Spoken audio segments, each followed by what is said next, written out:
You've seen it everywhere, right? Those three letters, GST, stamped on just about every bill you get.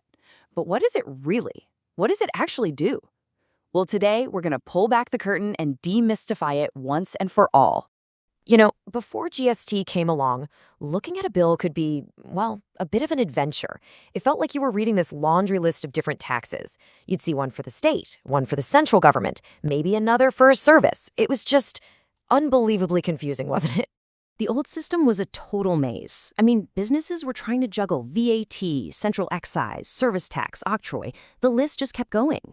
And this created this really frustrating problem called the tax on tax effect. So imagine paying tax on the price of something and then paying another tax on that new higher price. It was like a snowball of costs rolling downhill, a mess for businesses and, of course, more expensive for us. So, to cut through all that clutter, India introduced this really big revolutionary idea. The goal was to just get rid of that entire maze and replace it with one single streamlined system. The vision behind it was simple, but honestly, pretty powerful. One nation, one tax. So what's the core idea behind one nation, one tax? Well, at its heart, it's all about making things simpler, creating one unified tax system for the entire country. So, GST officially stands for Goods and Services Tax. The easiest way to think about it is as one single tax that applies to pretty much everything you buy or any service you use. It's called comprehensive because it basically took all those old, confusing taxes and rolled them into one.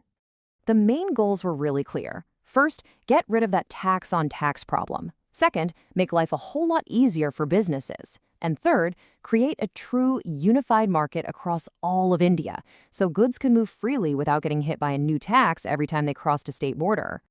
Okay, now here's where it gets really interesting. See, not all GST is created equal. The type of GST that's applied actually changes depending on where the sale takes place. And this is a super important distinction to understand. It all breaks down into two main scenarios. So, if a sale happens within the borders of a single state, the tax gets split right down the middle, 50-50, between that state's government, which is SGST, and the central government, which is CGST. But what if the sale crosses a border, say from Maharashtra to Karnataka? To keep things simple, a single tax called IGST is collected by the central government, which then makes sure the destination state gets its fair share. It's all just a clever way to make sure the right government gets the tax revenue. All right, so theory is one thing, but how does this all play out in the real world? Like, how does the tax money actually move from a factory all the way to your house? Let's follow the journey of one product to see how this works. For our example, let's imagine we're buying a brand new TV, and the whole sale, from start to finish, is happening within one single state. Okay, let's follow the money trail. It all starts with the manufacturer. They sell the TV to a local dealer for 18,000 rupees. On that sale, they have to collect 12% GST, which works out to 2,160 rupees. So the dealer now has the TV. They add their profit, let's say 1,500 rupees, bringing the new price to 19,500. Finally, when you walk in and buy that TV, the dealer collects 12% GST on that new price, which is 2,340 rupees. So, let's break down what happens to all that tax money. This first tax payment, the one the dealer made, it has a special name, input GST. It's simply the tax a business pays when it buys something. So for our dealer, that 2,160 rupees is their input GST. Simple as that. Now, on the flip side, the tax a business collects when it sells something is called output GST. In our little story, that 2,340 rupees the dealer collected from you, the customer, is their output GST. And here it is. This is the crucial point, the real magic of how the GST system works. Businesses don't pay tax on tax. Think about it. The dealer already paid GST when they bought the TV, so it wouldn't be fair for them to have to pay the full amount all over again when they sell it. This is where a little something called tax liability comes in. It's just a simple formula. You take the output GST and subtract the input GST. For our dealer, that's 2,340 minus 2,160, which equals 180 rupees.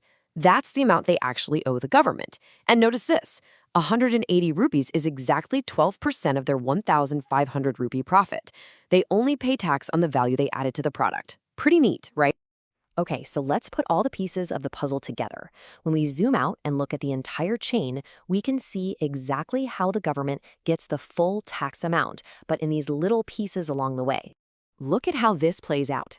The manufacturer pays their portion, 2,160 rupees. Then, the dealer pays their small portion, that final 180 rupees. You add them together, and what does the government receive in total? The full 2,340 rupees, which, you'll notice, is exactly the amount that was collected from you, the final consumer. Every single rupee is perfectly accounted for. So, what's the bottom line here? It's that while all the businesses along the supply chain are handling the paperwork and making the payments, the entire tax amount ultimately comes from the final customer. The GST system is just a really smart, transparent, and efficient way of collecting that tax one step at a time. So next time you get a bill, don't just glance at the final number. Look closer. See the system at work. See if you can spot the CGST and the SGST. Because now you know the whole journey that tax took to get there. You're not just a consumer anymore. You're an informed one.